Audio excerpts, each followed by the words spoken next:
you told your friend you're not okay. And tell me what's wrong and why you never. আসসালামু আলাইকুম everyone, কেমন আছেন? আশা করি ভালো আছেন। আমি আজকে তৈরি করে দেখাবো মাওয়া ঘাটের ইলিশ মাছের লেজের ভর্তা। সেজন্য আমি লেজটাকে ভেজে নিয়েছি, আগে থেকেই লবণ এবং হলুদ মেখে রেখেছিলাম এবং মেখে আমি ভেজে নিয়েছি। আর দেখুন, ভর্তাটা তৈরি করার জন্য কিন্তু আমি অলরেডি মাছটাকে বেছে নেওয়া শুরু করে দিয়েছি। এই লেজটাকে আপনার আস্তে ধীরে করে বেছে নিতে হবে, নাহলে হাতে কাটা ফুটে যাওয়ার সম্ভাবনা আছে।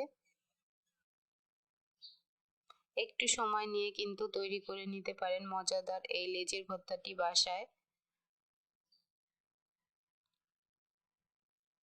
খুব সাবধানে কাটা বেছে বেছে মাছ ভর্তাটাকে তৈরি করে নিতে হবে।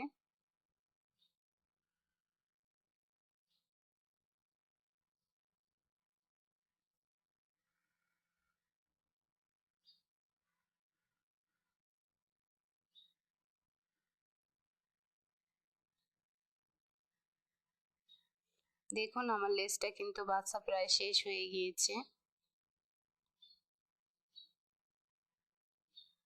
ভর্তাটা তৈরি করার জন্য আমি এখানে নিয়েছি 1 টেবিল চামচ শুকনো মরিচ কুচি, 1 টেবিল চামচ ভাজা শুকনো মরিচের গুঁড়ো এবং 2 টেবিল চামচ পেঁয়াজ কুচি এবং হাফ টেবিল চামচ লবণ। সবকিছু একসাথে মেখে হাত দিয়ে সুন্দর করে মেখে নিব। এরপরে মাছটাকে দিয়ে দিব। পেঁয়াজের সঙ্গে মাছটাকে সুন্দর করে মেখে নিব।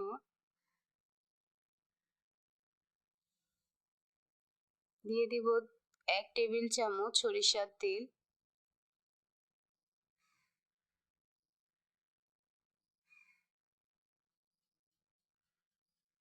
চাইলে আপনারা এখানে ধনেপাতা কুচি দিতে পারেন, আমার বাসায় ছিল না তাই আমি দিইনি, তাহলে কিন্তু ভর্তাটা আরো মজা হবে।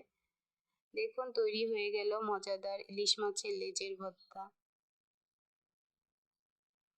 খুব সহজে বাসায় আপনারাও তৈরি করে নিতে পারেন এই মজাদার ইলিশ মাছের লেজের ভর্তাটি।